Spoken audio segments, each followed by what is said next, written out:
जो लाभार्थी आहे त्याला असं कुठेतरी वाटतं की हे माझं देणं होतं सरकारने, मला मिळालं नाही 30 वर्ष किंवा 40 वर्ष. ज्यांच्याकडे मुळात चांगले डांबरी रस्ते आहेत त्यांचे सिमेंटचे केले जात आहेत आणि ज्यांच्याकडे एकही 12 रस्ता नाही आहे तिथे काहीच होत नाही आहे. म्हणजे मुळातला हा जो असमतोल आहे तो आपण आणखी वाढवतोय. कोणी 1500 देत आहे, कोणी म्हणतो आम्ही 1800 देऊ, कोणी 2100 देऊ. मग खरोखर ते म्हणजे बोलल्यासारखं होईल का की जो जास्ती देतोय ना त्याला आम्ही मत देऊ.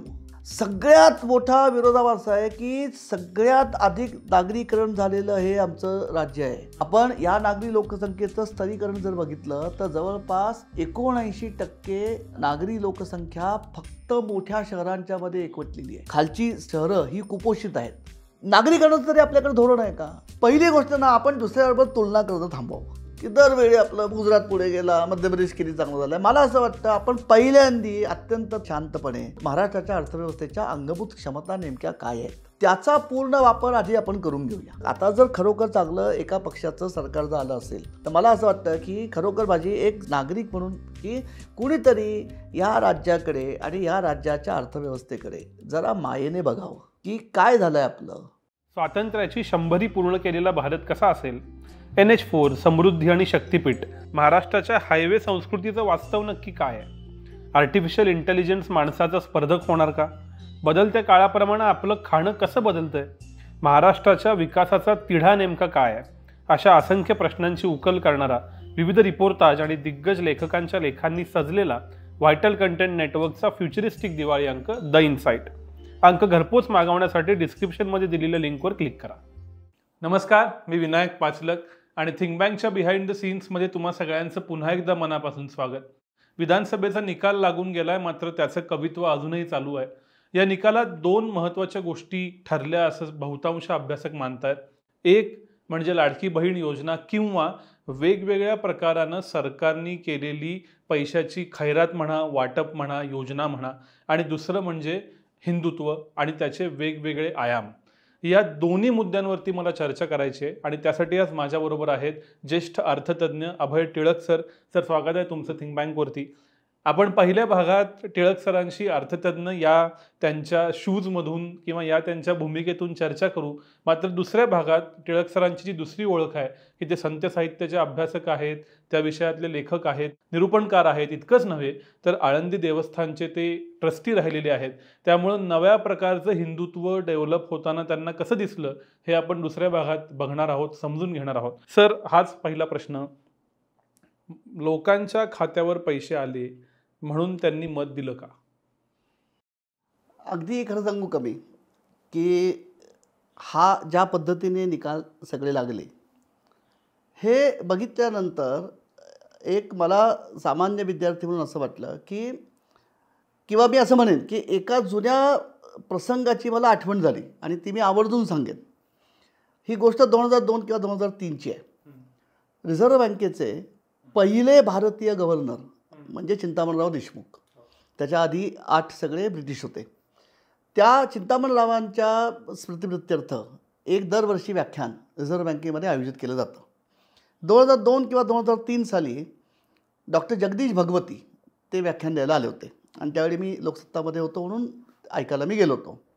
तिथे भाषणाचा त्यांच्या विषय असा होता, कारण 91मध्ये संपूर्ण पुनर्रचना कार्यक्रम सुरू झाला आणि 10 वर्ष होऊन गेली होती आणि त्याचवेळी जोसेफ स्टिग्लिट्सचं डिस्कंटेंट्स ऑफ रिफॉर्म्स किंवा ग्लोबलायझेशन हे पुस्तक आलेलं होतं. त्यामुळे भगवतींना विषय असा दिला होता की reforms with a human face.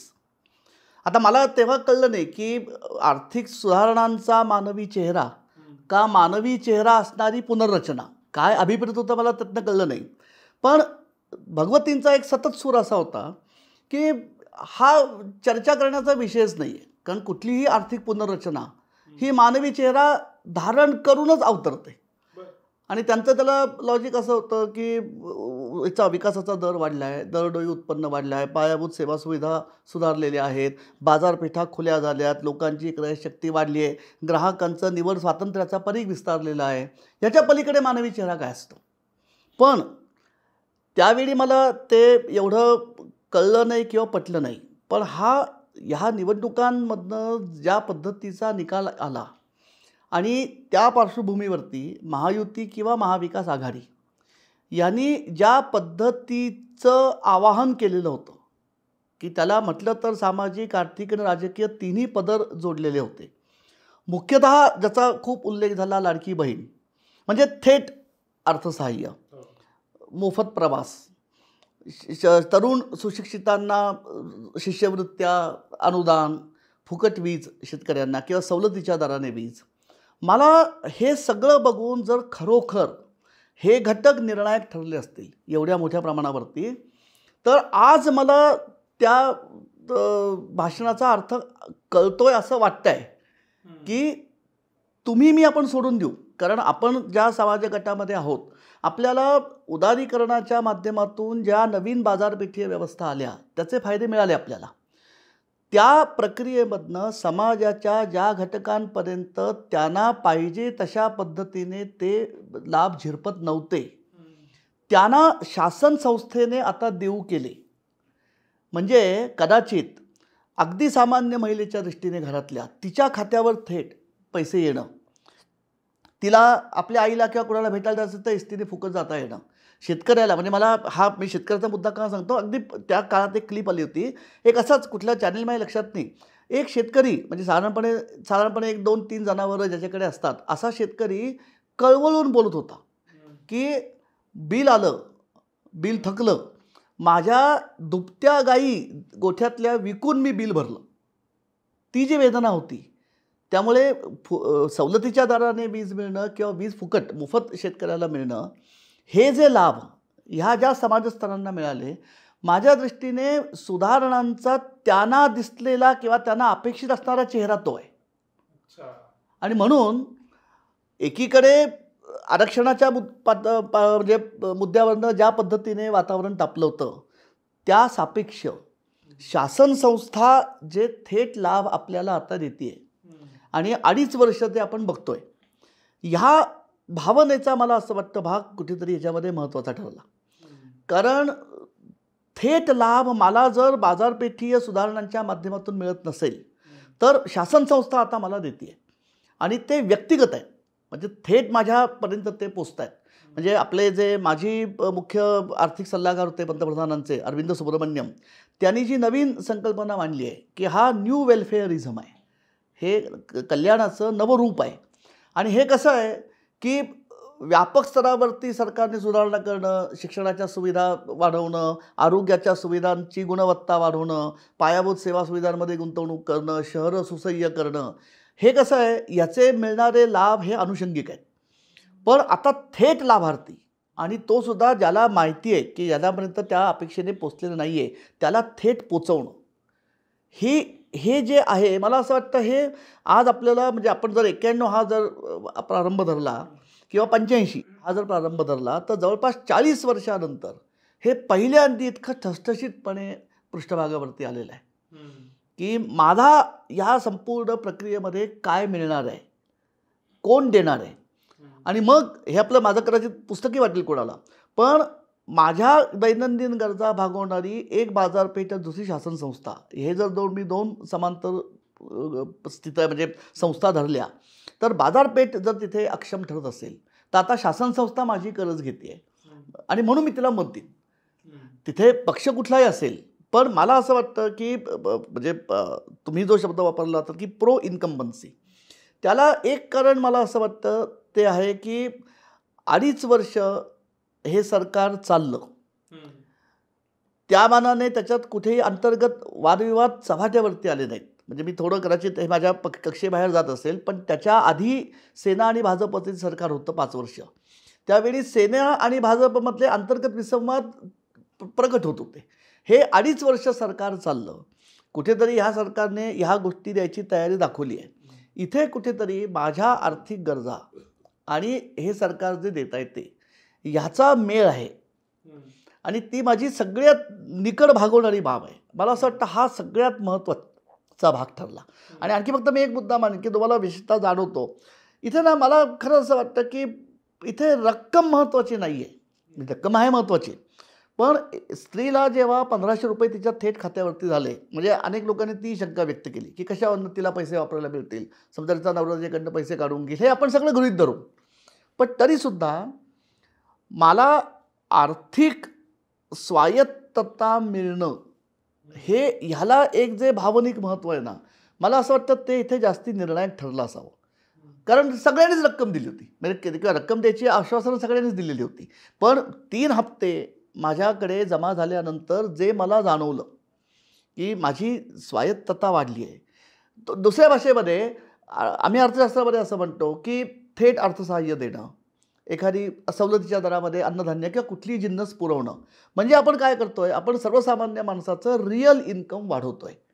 कारण ज्याला आम्ही वास्तव उत्पन्न म्हणतो त्याची व्याख्या अशी आहे की command over goods and services. आता ती जी कमांड आहे, ती जी क्रयशक्ती आहे माझी, ही क्रयशक्ती चांगल्या दर्जाच्या रोजगारामधनं येते का शासन संस्थेने दिलेल्या मदतीमधनं येते, हा तपशिलाचा भाग झाला. पण माझ्या वास्तव उत्पन्नात थेट वाढ झाली आहे, त्याचे लाभ मला मिळत आहेत आणि त्यामुळे माझी आर्थिक स्वायत्ततेचा परीघ विस्तारला आहे. मला असं वाटतं हा भावनिक भागही मोठा आहे. ह्यातनं आपल्याला ह्या सगळ्यातनं हे बघायला लागेल. पण ॲज अ इकॉनॉमिस्ट म्हणून किंवा अर्थशास्त्राचा अभ्यासक म्हणून हे धोरण म्हणून कितपत योग्य आहे? याचं कारण असं की विजय केळकरांचं जे पुस्तक आहे इन सर्व्हिस ऑफ रिपब्लिक, त्यात ते असं म्हणतात की मार्केट फेल्युअरशिवाय सरकारनं म्हणजे आयडियल भांडवलशाहीमध्ये असे इंटरव्हेन्शन्स करू नयेत किंवा इंटरव्हेन्शनच करू नयेत. इथं असं सरळ सरळ दिसतं, मध्यमवर्ग किंवा उद्योजक असं म्हणतात की आमच्याकडून टॅक्स घेणार, राबायचा आम्ही आणि तुम्ही वाटताय दुसऱ्याला. हे रिडिस्ट्रीब्युशन धोरण म्हणून कितपत योग्य आहे? याचं उत्तर आपण या धोरणाकडे कोणाच्या दृष्टीने बघतो त्याच्यावरती खरंच अवलंबून राहील. आणि मी हे म्हणजे केवळ आत्ता म्हणजे पळवाट म्हणून उत्तर म्हणत नाही आहे. मी आत्ता आपण आधीच्या भागामध्ये म्हटल्याप्रमाणे जो लाभार्थी आहे त्याला असं कुठेतरी वाटतं की हे माझं देणं होतं सरकारने, मला मिळालं नाही 30 वर्ष किंवा 40 वर्ष, आणि नजीकच्या काळात माझ्या ज्या क्षमता आहेत त्यांचं सक्षमीकरण होऊन मी ह्या बाजारपेठीय प्रक्रियेमध्ये सक्षमपणे उतरून त्याचे लाभ पदरामध्ये पाडून घेण्याच्या शक्यता नजीकच्या भविष्यात धूसर आहेत. मग मला जर थेट मिळतोय आधार तर तो योग्य आहे, आणि तो योग्य अशा पद्धतीने आहे. म्हणजे हा शब्द डॉक्टर सुब्रमण्यमनी पण वापरलेला आहे की त्यांचं म्हणणं असं आहे की हा जो न्यू वेलफेअरिझम आपल्याकडे दिसतोय हा कुठेतरी त्यांनी शब्द असा वापरला, इट इज राईट बेस्ड. म्हणजे इतके दिवस ज्या समाज घटकांना ते लाभ नाकारले गेले होते त्यांची ती जी भूक होती की अरे माझा रास्त हक्क डावलला जातोय, तर हा जी ट्रान्सफर आहे, म्हणजे ती मग राष्ट्रीय ग्रामीण रोजगार हमी योजना असो, अन्न सुरक्षा योजना असो, हा मी कुठेतरी त्यांच्या हक्काचं त्यांना देतोय. आणि ते देत असताना मग ज्यांना भरपूर मिळालं आहे त्यांच्याकडनं काढून मी देतोय. म्हणजे ही जर आपण भूमिका मानली तर हे ह्या पातळीवरती काय आपण म्हणू त्याचं समाधान आपल्याला करणं भाग आहे. शुद्ध आर्थिक दृष्टीने हे होणार नाही, कारण याचा ताण नक्की आपल्या तिजोरीवरती येणार. मला सगळ्याच्यात गंमत काय वाटली माहिती आहे का, की हे जर करायचं असेल या दिशेने, आणि मी असं हे बघा, मी अजिबात राजकारणाला दोष देणार नाही. याचं कारण असं आहे की राजकारणाच्या धर्माप्रमाणे चालतं. 5 वर्षाची सत्ता असते, त्या 5 वर्षामध्ये मी केलेलं काम लोकांपुढे मांडून मला पुन्हा त्यांची मतं मिळवायची असतात. ह्याच्यामध्ये प्रश्न जो होतो ना की मला ह्या पद्धतीने जर एका अत्यंत मोठ्या व्यापक जनसमूहाची क्रयशक्ती वाढवायची असेल शासन संस्थेच्या टेकूमधनं, तर मग मला शासन संस्थेचं उत्पन्न वाढवलं पाहिजे. म्हणजे आपण ज्याला आमच्या अगदी साध्या परिभाषेमध्ये ज्याला आपण टॅक्स GDP रेशो म्हणतो, की आज सगळ्या जगामध्ये साधारणपणे ट्रेंड असा आहे, म्हणजे अगदी विकसित देशांमध्ये सुद्धा, की शक्यतो करांचा बोजा हा करदात्यावरचा कमी करायचा, म्हणजे कराचा पाया वाढवायचा, जे आपण वस्तू आणि सेवा कराच्या माध्यमातून केलं आहे. पण कराचा जो बोजा आहे ज्याला आपण बर्डन ऑफ टॅक्स म्हणतो, तो सर्वसामान्य करदात्याच्या डोक्यावरनं कमी करायचा. म्हणजे तो तुमच्या मनासारखा करदाता म्हणजे नोकरदार असो किंवा उद्योग व्यवसाय असो. आता हे जर करायचं असेल, म्हणजे आम्हाला कराचे दर हे शक्यतो वाढवू द्यायचे नाहीत किंवा शक्यतो ओव्हर लॉंग पिरियड आम्हाला ते सुसह्य बनवायचे आहेत, कराचा पाया विस्तारायचा आहे, त्यानंतर कर चुकवण्याची जी माध्यमं आहेत ती बिळं बुजवायची आहेत, कर वसुली जास्ती चांगली करायची आहे, आणि आम्हाला एकूण कराचं संकलन हे सरकारचं कुठेही त्यामुळे ढासळू नये याची काळजी घ्यायची आहे. हे जर करायचं असेल आणि त्याचवेळी जर आपल्याला इतक्या मोठ्या प्रमाणावरती थेट अर्थसहाय्य देऊन जर काही लोकांना चे समाधान करायचं असेल, तर आम्हाला आमचा उत्पन्नाचा स्रोत हा भक्कम राखला पाहिजे. याचे दोन मार्ग होतात मग, की एकतर मला कराचे महसूल वाढवण्यासाठी कर दर वाढवले पाहिजेत, किंवा ज्या गोष्टींवर इतके दिवस कर नाहीत त्या कराच्या जाळ्यात आणल्या पाहिजेत, किंवा इतके दिवस ज्या सवलती होत्या त्या रद्द केल्या पाहिजेत. या तिन्ही गोष्टी राजकीयदृष्ट्या परवडणाऱ्या होत नाहीत. बरोबर आहे. मग ह्या पद्धतीने एक न्यू वेलफेअरिझम चालू ठेवायचा, पण मला त्याच्याकरता तूट पण माझी वाढता कामा नाही आहे. ही जी तारेवरची कसरत आहे ही जर करायची असेल तर मग आपल्याला GDPचा ग्रोथ रेट हा अत्यंत सणसणीत ठेवायला लागतो. म्हणजे अगदी साध्या आम्ही जे हे अगदी प्राथमिक पब्लिक फायनान्स आहे, की समजा आपण असं धरू की टॅक्स GDP रेशो आमचा 20% आहे. म्हणजे जे सगळे प्रत्यक्ष अप्रत्यक्ष कर आहेत त्यांचं जर आम्ही देशाच्या ठोकळ देशी उत्पादनाशी प्रमाण काढलं तर ते 20 रुपये आहे, म्हणजे 20% आहे. म्हणजे समजा 100 रुपये जर GDP असेल तर 20 रुपये आमचे टॅक्स आहेत. आता ह्या पद्धतीने मला लोकांचं कल्याण साधायचं आहे, म्हणजे शासन संस्थेला मला कर तर वाढवायचा नाही आहे, किंवा इतका वाढवायचा नाही की ज्याची प्रतिकूल प्रतिक्रिया येईल. मग मला अगदी आपण हे साधा अंकगणित करतोय, मला जर माझं कर संकलन 20 रुपयावरनं 40 रुपयावर न्यायचं असेल, पण मला कराचा दर वाढवायचा नाही आहे, मला सध्याच्या कररचनेला धक्का पण लावायचा नाही आहे, याचा अर्थ असा होतो की मला माझा GDP 100वरनं 200वर न्यायला लागेल. म्हणजे 20%च असला तरी 100चे 20% 20 रुपये आणि 200चे 20% 40 रुपये. ही जबाबदारी मग शासन संस्थेवर येऊन पडते की मला वेलफेअरिझम चालू ठेवायचं आहे.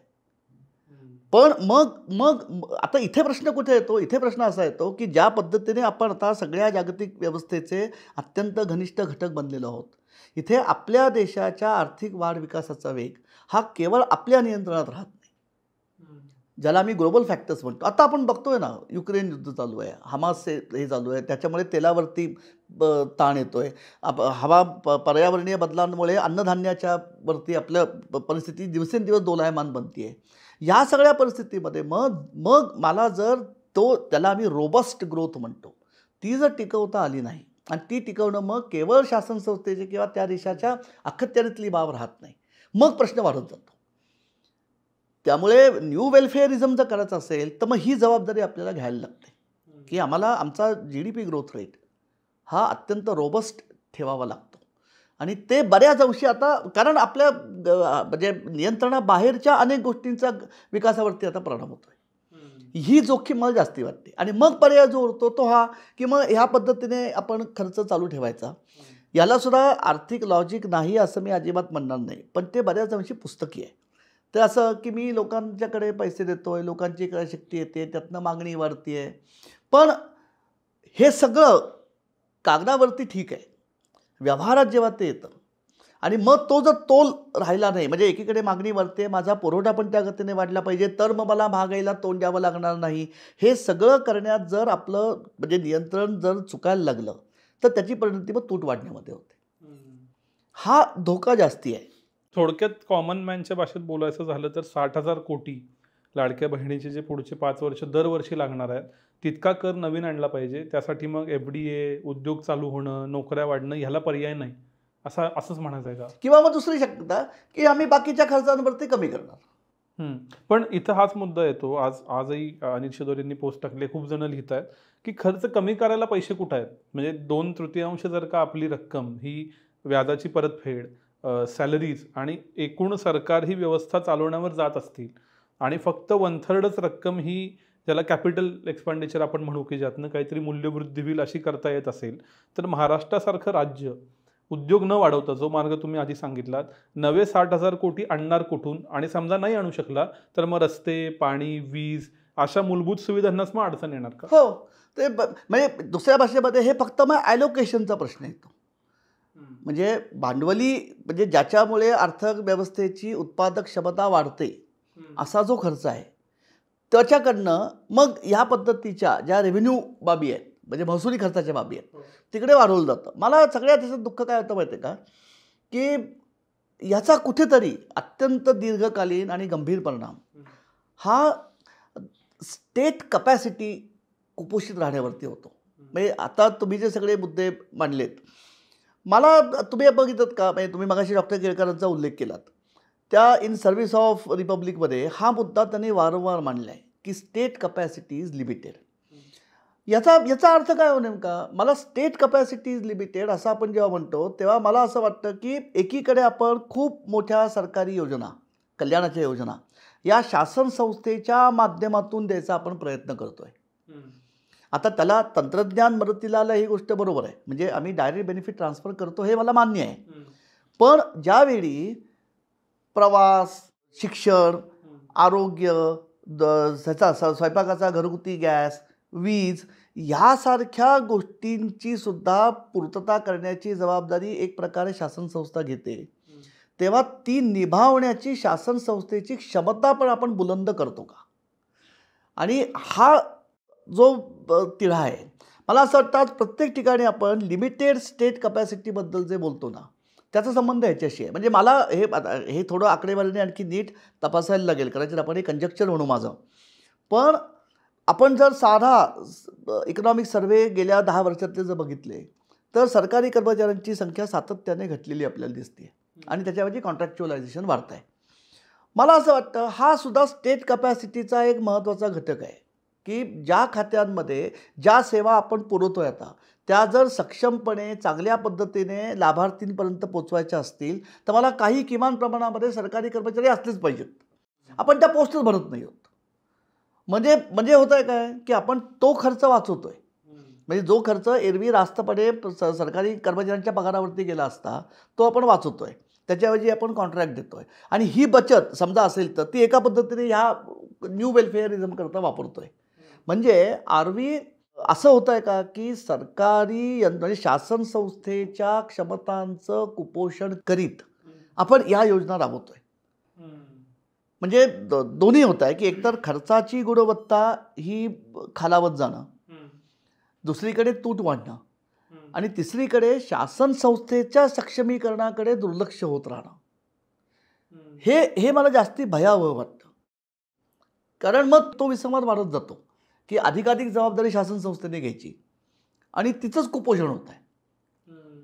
हे कसं? आणि मला कुठंतरी असं वाटतं की शेवटी हा प्रश्न आपण मतदारांनी पण आपण केव्हा तरी विचारला पाहिजे की सगळे लोक म्हणतात स्टेट कपॅसिटी लिमिटेड आहे, स्टेट कपॅसिटी लिमिटेड आहे. अरे पण शासन संस्थेचं सक्षमीकरण करण्याची जबाबदारी कोणाची आहे मग? म्हणजे आता मी काही राज्यशास्त्र विद्यार्थी नाही, पण मला मागे एकदा डॉक्टर राम बापट असं म्हणले होते की अरे म्हणे सरकार आपण ज्याला म्हणतो ना, आज आम्ही सगळे लोक असं म्हणतो की सरकार हे केवळ एक उपकरण आहे, की शासन संस्था ही इटर्नल आहे, ती चिरंजीव आहे, सनातन आहे. ती चालवण्याचं उपकरण म्हणजे सरकार आहे. हे जर आपण मान्य केलं तर मग शासन संस्था तिचं सक्षमीकरण ही मग जबाबदारी सरकार नावाच्या संस्थेची होते का नाही? आणि ज्या पद्धतीने आपल्या राजकारणाचा पोत बदलतोय त्यामध्ये जर केवळ शासन संस्थेवरती आपली पकड कायम राखण्यासाठीच सत्ता असं जर आपण म्हटलं तर शासन संस्थेच्या सक्षमीकरणाकडे दुर्लक्ष होतं आणि त्याच्यात आपण आणखी अधिकाधिक जबाबदाऱ्या शासन संस्थेवरती घेतोय. हे मला खूप भीतीदायक वाटतं. म्हणजे तुमच्या प्रश्नाचं जे उत्तर आहे ना त्याची वित्तीय बाजू किंवा त्याचे जे मानवी परिणाम आहेत की लोकांना मग कष्ट करायची सवय जाईल का, हे सगळे खरे आहेत. पण एक व्यवस्था म्हणून हा एक खूप असमतोल आपण तयार करतोय असं मला फार वाटतं. सर, हे सगळं आपण जरी बोलत असलो थेट लाभांबद्दल तरी अजून एक असा अनुभव आहे की जे कॅपिटल एक्सपेंडिचरसाठी पैसे वेगवेगळ्या मतदारसंघात दिले गेले, उदाहरणार्थ रस्ते बांधायला आणि काय काय करायला, तर सत्ताधारी पक्षातल्या काही जणांना हजारो कोटी मिळाले आणि विरोधी पक्षातल्या स्वाभाविकपणे काहीच नाही मिळाले. आणि हे मतदारसंघात फरक दिसायचे की तुम्ही अगदी हातकणंगलेतनं शिरोळला गेलात तरी हातकणंगलेतले रस्ते खराब होते की जिथं विरोधी पक्षाचा आमदार होता, आणि शिरोळमधले रस्ते मात्र सिमेंटचे पुढचे 20 वर्ष काही खराब होणार नाहीत असे रस्ते होते. आणि त्याचाही परिणाम झाला. अशा वेगवेगळ्या सर्वेयर्स, जरी हे कागदावरती आलं नसलं तरी बोलताना बोलतात. तर हे जे मुद्दे आहेत, टच अँड फील इन्फ्रास्ट्रक्चरला दिले गेलेले खूप पैसे किंवा खूप आहेत का नाही ते तुम्ही सांगाल, ह्यानं मतदानावर फरक पडतो का? मला फरक पडत असला पाहिजे, म्हणजे त्याच्याबद्दल वादच नाही. कारण मी म्हटल्याप्रमाणे की तुम्ही आपण म्हणतोय की मला अनुभवाला येत आहे ना की माझे रस्ते गुळगुळीत झालेत, मला चांगलं पाणी मिळत आहे, हे फायदे नक्की होतात. फक्त प्रश्न जो तुम्ही बघाशी जो विचारलात की तुम्ही ज्याचा हवाला दिलात की शासन संस्थेने अर्थव्यवस्थेमध्ये हस्तक्षेप केव्हा करावा, तर ज्यावेळी बाजारपेठीय व्यवस्थेच्या माध्यमातून मिळणाऱ्या लाभांचं वितरण हे बऱ्यापैकी समन्यायी पद्धतीने होत नाही. म्हणजे ज्याला अर्थशास्त्राचे प्राथमिक विद्यार्थी आम्ही मार्केट फेल्युअर म्हणतो, ते दुरुस्त करण्यासाठी सरकारने हस्तक्षेप केला पाहिजे. म्हणजे तिथे सरकार हा काउंटरवेलिंग फोर्स, म्हणजे सरकारी शासन संस्था. आता ह्या पद्धतीच्या राजकीय गणितांच्या आधारे जर निधीचं वाटप होत असेल तर हे जे हस्तक्षेप शासन संस्थेचा आहे हा मुळातल्या असमतोलामध्ये आणखी भर घालणार आहे. म्हणजे असं होत आहे का की मुळातच बाजारपेठेच्या माध्यमातून निर्माण होणाऱ्या ज्या असमानता आहेत त्या जातीय कारणामुळे आहेत. आमच्या मुळातच जी विषमता आहे उत्पन्नाच्या बाबतीत आहे, मालमत्ता धारणाच्या बाबतीत आहे, लोकेशनच्या बाबतीत आहे, दुर्गम भागामधल्या लोकांना सुविधा मिळतच नाहीत. हा जो मुळातला असमतोल आहे त्याच्यामध्ये आता म्हणजे मग आपण शासन संस्थेची जी अपेक्षा सैद्धांतिक पातळीवरती आहे आपण गृहीत धरतो त्याच्या विपरीत होत आहे. म्हणजे आहे तो असमतोल दूर करण्यासाठी हस्तक्षेप करण्यापेक्षा शासन संस्थेच्या हस्तक्षेपामुळे मुळातला असमतोल वाढतोय.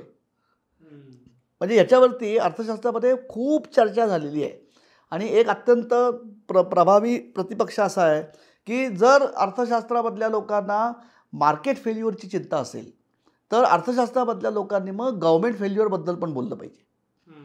आणि मग असं होत आहे का, म्हणजे तुमच्या प्रश्नाचं थोडं याच्यात उत्तर द्यायचं असं असेल की ह्या पद्धतीने राजकीय लाभांवरती किंवा विरोधकांची नाकेबंदी करण्याकरता फिस्कल किंवा तिजोरीचा वापर करायचा, ह्या पद्धतीने जर सरकार किंवा शासन संस्थेचा हस्तक्षेप होत असेल तर मुळामधली जे फेल्युअर्स आहेत ती आणखी गहिरी बनतात.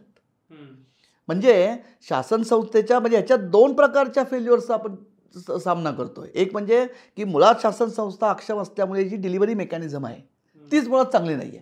म्हणजे पैसे जात आहेत पण कॉन्ट्रॅक्टर आहे, तिथे साधन मिळालं नाहीत, भ्रष्टाचार असेल, काही असेल, पण जी काही सुविधा निर्माण होत आहेत त्या गुणवत्तेच्या बाबतीमध्ये निम्नस्तरीय आहेत. म्हणजे हे मुळातलं एक फेल्युअर आहे. दोन, आपण म्हणतो तसं की ज्यांच्याकडे मुळात चांगले डांबरी रस्ते आहेत त्यांचे सिमेंटचे केले जात आहेत आणि ज्यांच्याकडे एकही बारमाही रस्ता नाही आहे तिथे काहीच होत नाही आहे. म्हणजे मुळातला हा जो असमतोल आहे तो आपण आणखी वाढवतो आहे. त्यामुळे ह्यातनं होईल काय की ह्यातनं आहे ते प्रश्न आणखी बिकट बनतील.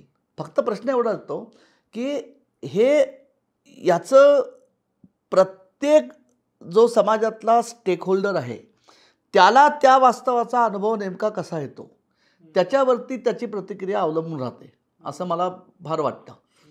की मला ताबडतोब आत्ता ह्यातनं काय मिळालं आहे आणि मग मी त्याला प्रतिसाद देतो.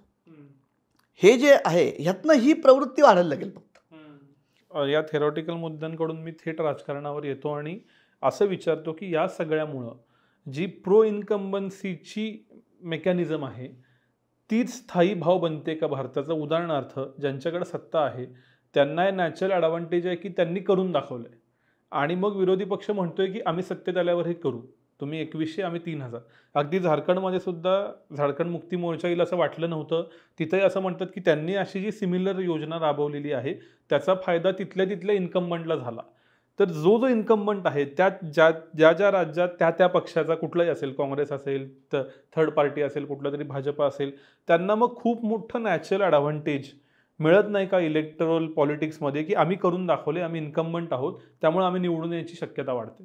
हो, हे निश्चित होईल. पण मी मला खरं सांगू का, मला या प्रश्नाचं उत्तर माहीत नाही खरं. आणि या पद्धतीने ज्याला आपण पॉलिटिकल इकॉनॉमी म्हणतो त्याचा आपण अभ्यास पण केला आहे का नाही मला माहीत नाही, पण माझ्या भाषणात नाही आहे. मला असं कुठेतरी वाटतं की जो सत्ताधारी पक्ष आहे ना त्याला साधन सामुग्रीवरती त्याची कमांड आहे त्यामुळे त्याला नक्की एक नॅशनल ॲडव्हान्टेज आहे. पण केवळ तेवढंच होतं असं नाही वाटत मला. याचं कारण असं आहे की गेल्या विशिष्ट महाराष्ट्राच्या बाबतीमध्ये आणि ह्याही वेळीसुद्धा मला असं वाटलं की हे कुठेतरी याच्यात खूप प्रतिबिंबित झालं आहे आणि ते वेगळ्या पद्धतीने झालं आहे. म्हणजे कदाचित माझं आकलन चुकीचं असेल पण मला असं वाटतं आहे की हे आपण तपासायला पाहिजे. ज्या पद्धतीने अर्थकारण बदलत आहे ना, म्हणजे सत्ताधारी पक्ष, त्याची धोरणं, त्यांची स्थानिक अर्थकारणावरती असणारी सत्ता, याचं एक जे जाळं निर्माण झालेलं आहे त्या जाळ्याचे अनुषंगिक लाभ ते सत्ताधारी उठवतीलच, पण ते स्थायी राहत नाहीत. स्थानिक पातळीवरचं जे अर्थकारण आहे आणि त्या म्हणजे अगदी आपण विरोधी पक्षातला माणूस धरूया, त्याचे पुन्हा स्थानिक पातळीवरच्या अर्थकारणाशी ज्या पद्धतीचे नातेसंबंध प्रस्थापित होतात ते मला असं वाटतं शेवटी निर्णय प्रक्रियेमध्ये निर्णायक ठरतात. म्हणजे मला अगदी हे मला खरंच खूप उत्सुकता आहे की हे जाणून घ्यावं. याचं कारण सांगतो मी की जरी आपण असं गृहीत धरू की महायुतीकडे 2.5 वर्ष सत्ता होती आणि तुम्ही म्हणता त्यावेळेस सगळं त्यांच्या हातात होतं, बरं त्यांनी करून दाखवलं होतं. 3-3 हप्ते लोकांकडे गेले होते, त्यावेळेस लोकांना विश्वास होता की आणि त्या जाहिराती आपण बघत होतो ज्या पद्धतीच्या होत्या त्या. साधारणपणे त्याच वेळी जवळपास गेले 4 वर्ष ज्या पद्धतीने आरक्षणाचा मुद्दा धगधगता राहिला, मराठा आरक्षणाचा, आणि ज्या पद्धतीने मनोज जरांगे पाटलांनी तो प्रोजेक्ट केला, मला कुठेतरी खूप असं वाटलं होतं की निदान त्याची दाहकता असणाऱ्या मराठवाड्यासारख्या भागात तरी त्याचा प्रभाव दिसेल, पण तो म्हणावा इतका दिसला नाही. ह्याला कुठेतरी कारण तुम्ही आता जो प्रश्न विचारलात ना तो आहे की एकीकडे सत्ताधारी पक्षाकडे असणारे जी अनुकूलता होत्या सत्तेमुळे त्याचा वापर केला गेलाच, पण त्याचवेळी त्याला समांतर आणि खूप वेगवेगळ्या स्तरांवरती स्थानिक घटकांचे जे हितसंबंध काळाच्या ओघात निर्माण झालेले आहेत त्याला धक्का कुठे लागणार नाही ना याची काळजी मतदान घेताना घेतली गेली. आणि मला हे जे नेटवर्क आहे ना हे खूप नीट आपण तपासावं असं मला वाटतं. म्हणजे केवळ माझ्याकडे राज्याची तिजोरी एवढं नाही आहे. स्थानिक जिल्ह्यामध्ये जिल्हा मध्यवर्ती सहकारी बँक कोणाकडे आहे, पतसंस्था कोणाकडे आहे, कृषी उत्पन्न बाजार समिती कोणाकडे आहे, खरेदी विक्री संघ कोणाकडे आहे, दूध संघ कोणाकडे आहे, शिक्षण संस्था कोणाकडे आहेत, तिथल्या बचत गटांवरती कुणाचं नियंत्रण आहे, यातनं जे साखर कारखाने कोणाकडे आहेत, यातनं जे एक आर्थिक संबंधांचं जाळं निर्माण होतं ना ते सतत बदलतं आहे. आणि त्याचा वरच्या राजकारणाशी संबंध असेल पण मध्ये खूप स्तर आहेत.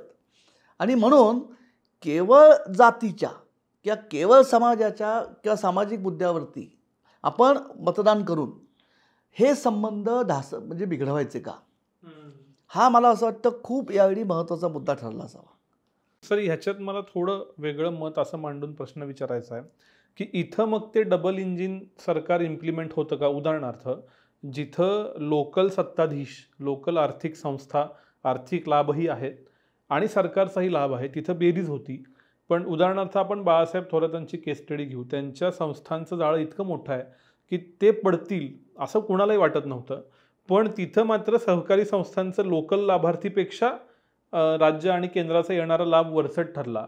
तर या दोघांची बेरीज झाली तर ते विनिंग मेकॅनिझम आहे. पण विरोधी पक्षात मात्र माझे आहेत लोकल जाळं लाभ, पण त्याच्यावरती हावी झालं सरकारचा लाभ आणि म्हणून सगळे विरोधी पक्षातले लोकल जे सत्राप्स आहेत ते पडले, असं झालं. हे येऊ शकतं. कारण मला असं वाटतं की मला माझ्या आकलनामधनं मी जे बोललो हे व्यक्तिगत स्तरावरती आहे. म्हणजे मी जर शेतकरी असेल, मी जर बागायतदार असेल, मी जर साखर कारखान्याचा भागधारक असेल तर मी ह्या पद्धतीने बोलतो. पण जेव्हा संस्थात्मक नियंत्रणाचा प्रश्न येतो आणि तिथे जर म्हणजे माझ्या तालुक्याच्या किंवा जिल्ह्याच्या पातळीवरचा राजकीय स्तर जो आहे तो जर बलवान असेल तर त्याचा परिणाम तोही म्हणता तसा होईल. म्हणजे तिथे माझे हितसंबंध शाबूत राखण्यासाठी मी माझ्या पद्धतीने रिॲक्ट करीन, पण वरची सत्ता जी आहे तिचा जो सत्तेचा गोफ स्थानिक पातळीवरची आणि वरच्या स्तरावरची यांचा जो ज्या पद्धतीचा तो पोत आहे त्याच्यावरती ते खूप अवलंबून राहील. हे मला यावेळी जास्ती मला वाटलं की हे असं होत आहे का. सर आपणच आपल्याच एका व्हिडिओला टायटल दिलेलं मतदान हमी योजना, की सरकारनं पैसे पाठवायचे आणि मग रोजगार हमीसारखी मतदान हमी. पण जसं डिमिनिशिंग युटिलिटी असती तसं ह्या कॉन्सेप्टची पण युटिलिटी कमी होत जाणार नाही का. येथून पुढं इव्हेंच्युअली लोकांना असं कळेल की कुणीही सत्तेत आलं तरी आपल्याला हे लाभ येणार आहेत आता इथून पुढं, ते बंद होणार नाहीत. आणि मग या मुद्द्यावरती जे मतदान झालं ते होणं थांबेल का भविष्यात. ते होणं थांबणार नाही. मला असं वाटतं लोकांच्या उलट अपेक्षा वाढत जातील. म्हणजे बघ ती म्हणजे ते त्याला मी त्याला असं म्हणेन की तो स्पर्धात्मक लोकांनुनय बनेल का. मग म्हणजे आत्ता आपण बघितलं ना की कोणी 1500 देत आहे, कोणी म्हणतो आम्ही 1800 देऊ, कोणी 2100 देऊ. मग खरोखर ते म्हणजे बोली बोलल्यासारखं होईल का की जो जास्ती देतोय ना त्याला आम्ही मत देऊ. म्हणजे हे खूप म्हणजे हे खरं खूप असं काय पण म्हणू भेसूर चित्र दिसेल. पण मी तुम्हाला एक सांगू का, मला कुठेतरी असं वाटतं की याच्यामध्ये हा मुख्य प्रश्न हा आपल्या आर्थिक आणि सामाजिक रचनेमधल्या प्रचंड स्तरीकरणाचा आहे. म्हणजे कुठल्या स्तरांना हे आव्हान पोचत आहे आणि त्याचा मतदानावरती परिणाम होतोय. म्हणजे मी का म्हणतो, म्हणजे तुम्ही मगाशी ज्या तुमच्या उपोद्घातामध्ये ज्याचा उल्लेख केलात की एकीकडे लाडकी बहीण आणि एकीकडे हिंदुत्व, मला असं वाटतं त्याच्यात ह्या प्रश्नाचं उत्तर आहे. कारण महाराष्ट्र तुम्ही बघा, महाराष्ट्र हे सर्वाधिक नागरीकरण झालेलं राज्य आहे देशामधलं आणि त्या नागरीकरणात प्रचंड विषमता आहे. आणि हा सगळा जो नवमध्यम वर्ग आहे, जो मुख्यतः शहरांमधला आहे, त्याचा कदाचित ग्रामीण अर्थकारणामधली राजकारण आणि अर्थकारणाची जी पकड आहे, की जे नेटवर्क आहे, त्याच्यापेक्षा पूर्णपणे वेगळं आहे शहरांमधलं. तो एका अर्थाने बऱ्यापैकी सुस्थितीतला, मी अगदी सगळे फॉर्मल सेक्टरमधले असं म्हणणार नाही, पण संघटित क्षेत्राशी ज्यांचं बऱ्यापैकी आर्थिक नातं जुळलेलं आहे, जो आर्थिकदृष्ट्या बऱ्यापैकी स्थिर आहे, त्याला हिंदुत्वाचं आव्हान पोचलेलं आहे. म्हणजे हे अत्यंत चलाखीने केलेलं व्यूहरचना आहे की त्याचं पोट भरले त्याला हिंदुत्व पोट भरलेलं. आणि हे स्वाभाविक आहे ना. माझं जर अर्थकारण किंवा माझं लौकिक अस्तित्व हे बऱ्यापैकी आता सुस्थिर आहे, मग मला धर्म जात याच्याबद्दल बोलायला वेळ आहे. म्हणजे मला तुम्हाला आठवत असेल तर म्हणजे आपल्या ह्याच व्यासपीठावरती डॉक्टर हातेकरांचं एक वाक्य फार महत्त्वाचं होतं की संपूर्ण ज्याला आम्ही इतके दिवस उत्तरेकडची किंवा विंध्याच्या उत्तरेकडचे राज्य म्हणायचो, त्यासाठी की तिथे गरीब राहणं परवडतच नाही, माणसं बेकार राहणं परवडतच नाही माणसाला, त्याला काही ना काही ना घ्यावंच लागतं. आपल्याकडे ते नाही ना. जवळपास 50% महाराष्ट्र शहरी आहे.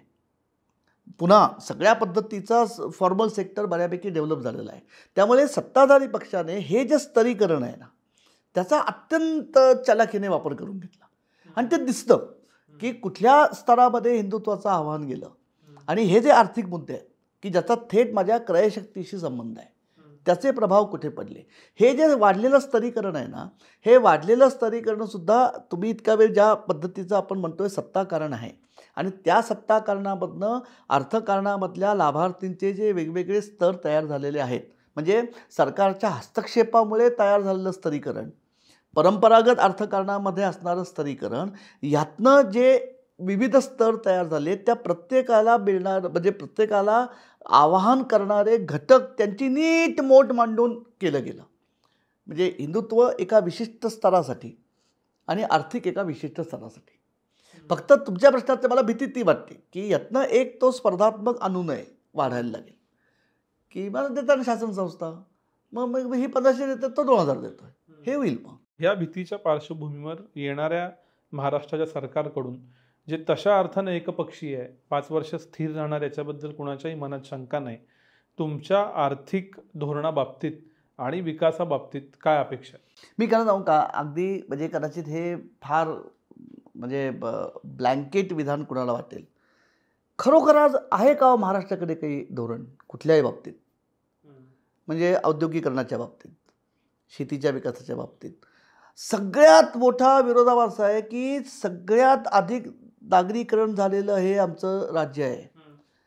नागरी लोकसंख्या 1961च्या जनगणनेमध्ये राज्याची जेवढी एकूण लोकसंख्या होती त्याच्या जवळपास 1.5 आज फक्त नागरी लोकसंख्या आहे. आपण या नागरी लोकसंख्येचं स्तरीकरण जर बघितलं तर जवळपास 79% नागरी लोकसंख्या फक्त मोठ्या शहरांच्या मध्ये एकवटलेली आहे.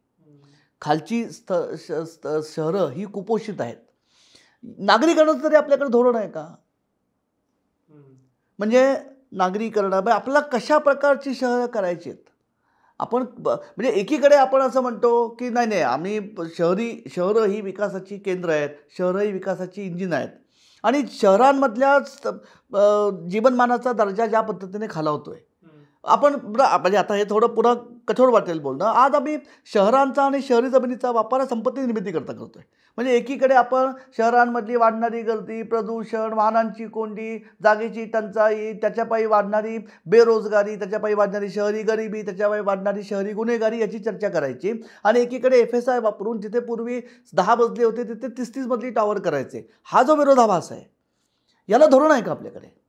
त्यामुळे खरंच सांगायचं तर आता जर खरोखर चांगलं एका पक्षाचं सरकार जर आलं असेल तर मला असं वाटतं की खरोखर माझी एक नागरिक म्हणून की कुणीतरी या राज्याकडे आणि या राज्याच्या अर्थव्यवस्थेकडे जरा मायेने बघावं की काय झालं आहे आपलं.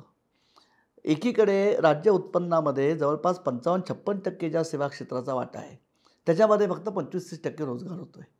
जे शेती क्षेत्र म्हणजे शेती आणि एकूण जमीन आधारित उद्योगांचं क्षेत्र राज्याच्या उत्पन्नामध्ये 12-13 रुपयाची भर घालत आहे. त्याच्यात अजूनही 45-47% माणसं ही गुंतलेली आहेत. ज्या ज्या पद्धतीने आम्ही असं म्हणतो की अरे महाराष्ट्र हे सेवा उद्योग प्रधान अर्थव्यवस्था आहे. मान्य आहे मला. पण त्या सेवा उद्योगाचं तरी स्वरूप काय आहे? आपण जर सगळा हा इकॉनॉमिक सर्व्हे किंवा इकॉनॉमिक सेन्सस किंवा NSSचे जर हे बघितले तर बहुसंख्य सेवा या सगळ्या अगदी निम्नस्तरीय आहेत. मग मग आपल्याला जर हे खरोखर सेवा उद्योग प्रधान अर्थव्यवस्था करायची असेल तर मग त्या सेवा उद्योगाचे बाकीची जी 2 वस्तुप्रधान उद्योग आहेत, क्षेत्र आहेत, शेती आणि उद्योग, त्यांच्याशी कशा पद्धतीची नाळ जोडली गेली पाहिजे. जे सेवा क्षेत्र पुढे जात आहे त्याची बॅकवर्ड लिंकेजेस कशी असली पाहिजेत.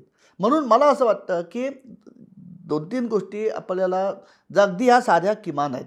पहिली मी तुम्हाला खरं गोष्ट सांगू का, म्हणजे हे कदाचित कोणाला आवडणार नाही. पहिली गोष्ट ना, आपण दुसऱ्याबरोबर तुलना करणं थांबवावं की दरवेळी आपलं गुजरात पुढे गेला, मध्य प्रदेश किती चांगलं झालं. मला असं वाटतं आपण पहिल्यांदी अत्यंत थंडपणे शांतपणे महाराष्ट्राच्या अर्थव्यवस्थेच्या अंगभूत क्षमता नेमक्या काय आहेत त्याचा पूर्ण वापर आधी आपण करून घेऊया.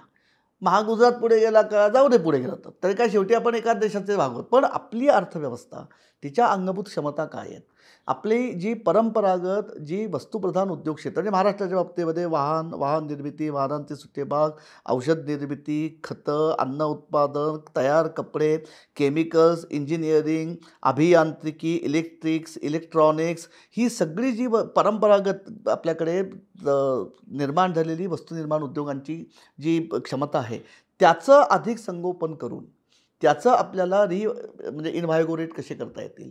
शेतीमध्ये खूप बदल होता येतो. शेतीमध्ये आपण दुर्दैवाने 91 नंतर ज्या पद्धतीने फलोद्यानाचा विस्तार झालेला आहे, का नाही फल प्रक्रिया उद्योग आपल्याकडे अजून आले. म्हणजे आपण हा प्रश्न मगाशी तुम्ही जो मुद्दा विचारला त्याच्याशी एकापणे संबंधित आहे. म्हणजे आपण एकीकडे आम्ही वीज फुकट देतो, जरूर द्यावी, म्हणजे मला त्याला मी विरोध नाही करणार. पण मग विजेची प्रस्थापित क्षमता वाढते का आपली, ज्या गतीने पीक डिमांड वाढते किंवा पीक लोड हा वाढतोय त्या पद्धतीने मग आम्ही ती क्षमता वाढवतोय का. म्हणजे आम्ही एकीकडे वीज फुकट द्यायची पण 18 तास लोड शेडिंग करायचं. ह्या ज्या सगळ्या अंगभूत काय आपण म्हणतो विसंवाद दिसतात ना, कुठेतरी मला असं वाटतं पहिल्यांदी जी काही म्हणजे आपण जर हिशोब केला तर 95 पासून आजपर्यंत या युती आघाड्यांच्या सरकारमध्ये ज्या अर्थकारणाची ह्या म्हणजे कुणी आस्थेवाईकपणे बघितलेलं नाही असं माझा दावा आहे, तो पहिल्यांदा नीट बघावा. दुसरी महत्त्वाची गोष्ट की आपण किती नाही म्हटलं ना तरी राज्यातल्या मनुष्यबळाचा उत्तम वापर करणं हे अत्यंत मोठं आपल्या पुढचं आव्हान आहे. म्हणजे मला हे बघा, मनोज जरांगे पाटीलांची जी तळमळ आहे ना ती अत्यंत खरी आहे. म्हणजे मी अगदी एक शहरी माणूस आहे आणि मला त्यांच्याबद्दल पूर्ण आदर आहे. त्यांच्या तळमळीवरती आरक्षण हा उपाय आहे का हा भाग वेगळा आहे. पण ते ज्या शेतीमधल्या किंवा घुसमट झालेल्या ज्या स्तराच्या व्यथा मांडतात ना त्या आजच्या नाही येतो. मला असं वाटतं आम्ही उठसूट महाराष्ट्र कुणाचा, फुले शाहू आंबेडकरांचा, फुल्यांच्या शेतकऱ्याच्या असूडमध्ये बरोबर ह्याच वर्गाबद्दल फुल्यांचं तळतळाट आहे. पण फुले फक्त तिथे म्हणजे फुल्यांचा म्हणजे मी हे का म्हणतोय की आपल्या ह्या संपूर्ण सामाजिक जाणीवेला आर्थिक परिमाण पण जर जोडलं तर आपल्याला भविष्याबद्दल काहीतरी नीट विचार करता येईल. फुले एकीकडे म्हणतात की ठीक आहे, म्हणजे गावातले कुलकर्णी हे अंमलदार कुणब्याला फसवत आहेत ना, म्हणजे त्यांचा राग ब्राह्मण्याविरुद्ध सामाजिक पातळीवरती आहे. पण फुल्यांची जर मागणी बघितली तर शेतकऱ्यांच्या मुलांना चांगलं कृषी प्रशिक्षण द्या. सरकारने गावोगावी उत्तम शेती प्रदर्शनं भरवली पाहिजेत. शेतकऱ्यांमधल्या हुशार मुलांना सरकारने शिष्यवृत्त्या देऊन विलायतेला पाठवावं. सरकारने शेतकऱ्यांना चांगल्या प्रकारची अवजारं द्यावीत. ही जी शेतीकडे बघण्याची दृष्टी आहे, इथे एकीकडे सामाजिक अंग आहे पण त्याला तितकाच प्रबळ आर्थिक त्याचं दुसरी बाजू पण आहे. हीच गोष्ट आंबेडकरांच्या बाबतीत आहे. म्हणजे मी हा मुद्दा का म्हणतोय की शेतीमध्ये कुठे प्रश्न आहे, शेतीमधला हा सगळा प्रश्न हा ज्या सगळ्या जे 70-80% आमचे कोरडवाहू आणि अत्यल्प भूधारक शेतकरी आहेत त्यांचा प्रश्न आहे. आणि हा आजचा नाही आहे. आंबेडकरांचं 18 सालचं पेपर आहे की problem of small holdings in India. ते आंबेडकरांनी त्याच स्तराबद्दल, म्हणजे ज्याच्याबद्दल फुल्यांचा आक्रोश होता, ज्याच्याबद्दल आंबेडकरांचा होता, ज्याच्याबद्दल महर्षी विठ्ठलरामजी शिंद्यांसारखा माणूस म्हणतो की आमच्या आधुनिक शिक्षणाला आपण औद्योगिक शिक्षणाची जोड द्यायला पाहिजे, ते ह्याच स्तराबद्दल बोलत आहेत. तोच स्तराचे प्रतिनिधी जरांगे पाटील करत आहेत. त्यामुळे शेतीकडे आपल्याला केवळ त्याची बागायत खूप झाली आहे, शेतीमध्ये साखर उत्पादनामध्ये आम्ही आघाडीवर, ते सगळं उत्तम आहे. ज्या स्तराच्या अडचणी आहेत त्यांच्याकडे आपण कुठल्या पद्धतीने बघणार आहोत.